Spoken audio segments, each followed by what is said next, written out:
grasping valuable oxygen, receiving care in a car. Others still urgently seeking it.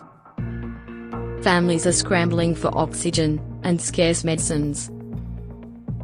As the now all too familiar queues for oxygen continue.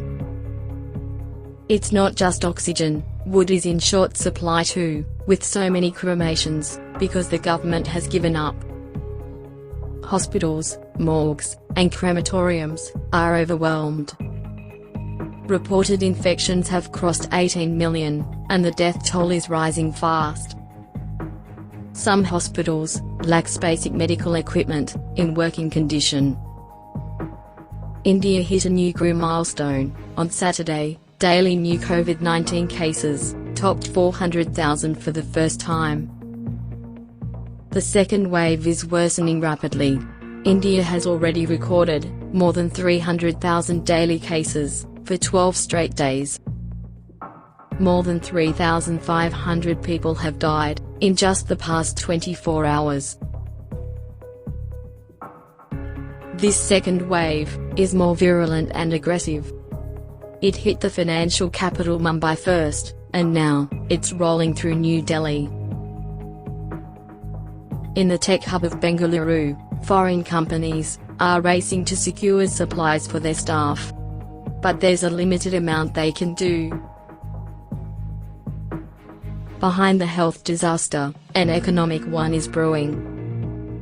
The cities locked down, one by one. Professionals are a minority. Most of the workforce is informal. Many ordinary people burnt through their savings in the first wave. The government simply doesn't have the room to spend its way out of the crisis without being punished by foreign investors. Like many emerging markets, its balance sheet was stretched early in the pandemic, even though it spent much less generously than, say, the US, which piled on debt. Now, everyone is praying. An accelerated rollout of vaccines will help to get things under control, and that rapid spike in cases might at least be followed by a rapid fall, as infected people who recover gain antibodies too. India is the world's biggest producer of COVID-19 vaccines. The vaccination drive has so far led to 150 million jabs, but shortages of the shots in some states have hindered its vaccination drive for all adults. A growing number of countries has imposed travel restrictions. Those restrictions take effect on Tuesday.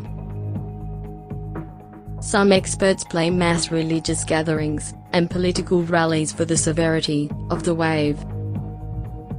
Millions of largely unmasked people attended religious festivals and political rallies.